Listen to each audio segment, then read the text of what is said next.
ধর্ম ব্যবসায়ী দল এই শতখালীর মা বোনদেরকে বুঝাইতে চাই বেহেশতের টিকিট দিয়ে দেবে। আপনারা কি ওই দলের কাছ থেকে বেহেশতের টিকিট নিলেন? 17 বছর যাবত যে মাটিতে চাষ দেওয়া হয় নাই, 17 বছর পরে কাজী সালিমুল্লাহ কামাল নবীল ইসলাম নয়ন এসে যখন জমিতে দাঁড়িয়েছে তখন ধানে ধানে ভরে গিয়েছে আপনারা একটা একটা ধান। ওয়ালটন এখন দেশের সীমানা পেরিয়ে পৌঁছে গিয়েছে 50টিরও বেশি দেশে। ওয়ালটন, ঘরে ঘরে, বিশ্বজুড়ে। আমরা কি মশিউরকে ভুলে গিয়েছি? ভুলি নাই। আমরা ঠিক একইভাবে আমাদের সহযোদ্ধা মশিউরের রক্তের প্রতিশোধ নেব, ধানের শীষে একটা করে সিল মেরে। সংগ্রামী নেতৃবৃন্দ, নেতাদের বাসায় ঘুর ঘুর করি না, এই কারণে আমাদের কোন নেতাদেরকে চিনানো লাগবে না। আমাদেরকে চিনবে বিএনপির ভারপ্রাপ্ত চেয়ারম্যান জনাব তারেক রহমান। আমাদেরকে চিনাবে কারা? আমাদেরকে চিনাবে কারা? আপনারা। আমরা কাজী সালিমুল্লাহ কামাল এবং নবীল ইসলাম নয়ন, মাগুরা 2 আসনের জনগণ এবং দেশনেত্রী বেগম খালেদা জিয়া এবং তারেক রহমান সাহেব ছাড়া কারোর উপরে আস্থা রাখি না, রাখবো না, রাখতে পারি না ইনশাআল্লাহ। তাই তো বলি আমাদের নেতা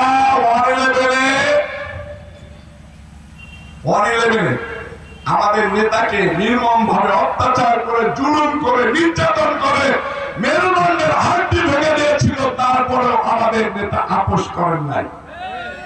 যারা 111 আমাদের নেতার গায়ে হাত তোলার ষড়যন্ত্র করেছিল, আমাদের নেত্রী বেগম খালেদা জিয়াকে জেলখানায় ভরতে সহযোগিতা করেছিল, তারেক রহমান সাহেবকে জেলে নিতে সহযোগিতা করেছিল, আপনারা কি তাদের সাথে থাকবেন? কে কে থাকবেন না বলেন তো ভাই? হাত উঁচু করে এইভাবে হাত নাড়িয়ে তাদেরকে টাটা বাই বাই দিয়ে দেন। Tata tata tata. 111 দোসর, এরশাদের দোসর, শেখ হাসিনার দোসরদের সাথে নবীল ইসলাম নয়ন, কাজী সালিমুল্লাহ কামাল কখনো আপোষ করে না। একটা দল আছে ধর্ম ব্যবসায়ী দল, এই শতখালীর মা বোনদেরকে বুঝাইতে চাই বেহেশতের টিকিট দিয়ে দেবে। আপনারা কি ওই দলের কাছ থেকে বেহেশতের টিকিট নিলেন? কে কে নিবেন না বলেন তো? কে কে এই ধর্ম ব্যবসায়ী দলের কাছ থেকে বেহেশতের টিকিট দিবেন না? এই পাশটা নিবেন, ওই পাশটা নিবেন, এই পাশটা নিবেন। এই যে মা বোনরা কয় বলে এই ধর্ম ব্যবসায়ী দলের কাছ থেকে বেহেশতের টিকিট দেবে না, এই ধর্ম ব্যবসায়ী দলের লোকজনরা আওয়ামী লীগের কাছে গিয়ে 50 টাকার সিলেট লিখে বেহেশতের টিকিট দিতে যাচ্ছে। তাই আপনারা তাদেরকে প্রতিহত করবেন। আপনাদের এলাকায় যদি বেহেশত বিক্রি করতে যায়, তার ঘাড় মটকায় ওই বেহেশতের দরজার সামনে ফেলে রেখে দেবেন। বেহেশত দেবে আল্লাহ, বেহেশতের টিকিট দিলে দেবে আল্লাহ এবং আল্লাহর রাসূল। তার বাইরে যারা বেহেশত বিক্রি করতে যায় তারা মুনাফিক, তাদের মুনাফিকির হাত থেকে আপনাদেরকে নিজেদেরকে রক্ষা করুন। আখেরি জামানার নবী হযরত মুহাম্মদ সাল্লাল্লাহু আলাইহি ওয়াসাল্লাম বলেছেন, শেষ জামানায় ঈমান এবং আগুন 2 হাতের উপরে রাখা মুশকিল হয়ে যাবে।